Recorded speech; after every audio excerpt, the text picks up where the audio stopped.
Good morning. We'll begin our daily devotional in just a moment.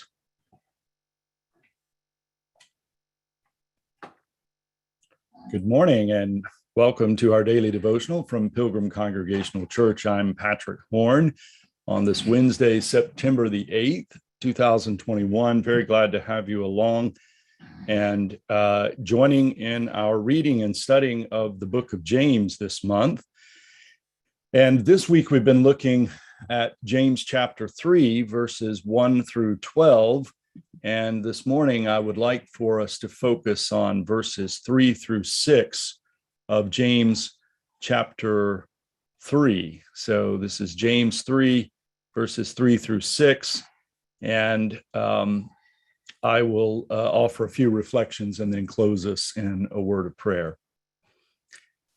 If we put bits into the mouths of horses to make them obey us, we guide their whole bodies. Or look at ships, though they are so large that it takes strong winds to drive them, yet they are guided by a very small rudder wherever the will of the pilot directs. So also the tongue is a small member, yet it boasts of great exploits. How great a forest is set ablaze by a small fire, and the tongue is a fire. The tongue is placed among our members as a world of iniquity. It stains the whole body, sets on fire the cycle of nature, and is itself set on fire by hell. So James has some very harsh things to say about the tongue and our ability to wreak havoc. But he also talks about the power of the tongue.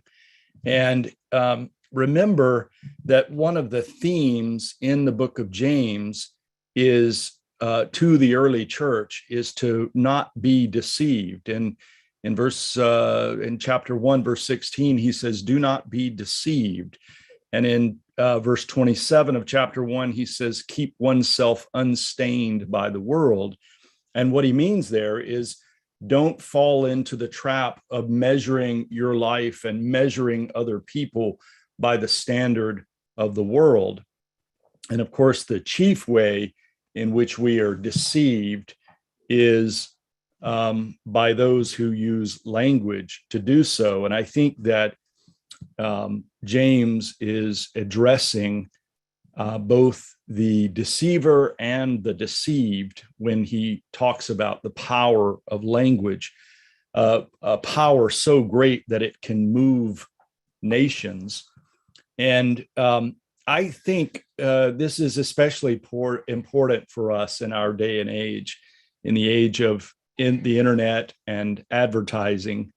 And I think that we would do well to remember James' warning, especially when we think of advertising and how advertising is essentially trying to get us to fall for the world's measure of success. To measure ourselves and to measure others by how much stuff they have and whether they have the right kind of stuff and what it looks like. And of course, what James is aware of is that language can do this, that language has the power to deceive us in this way. I think we should also beware of politicians in our day and in all days who are saying things to get our votes. One of the most unfortunate aspects of politics, and this has been true for a long time, but it seems especially relevant today, is that it's been proven that one of the most successful ways to become elected, to be successful, is to attack your opponents and to lie and mislead about them and their activities. And this has become a full-blown industry in politics. And I'm not talking about one party or another. I'm talking about the nature of politics, particularly, I think, in the United States, where the power of language is used to deceive. And we've seen this on the internet, where there have been lies and stories that just set the internet ablaze. And I think James is offering us a warning here to beware of these kinds of things and not to let ourselves be deceived.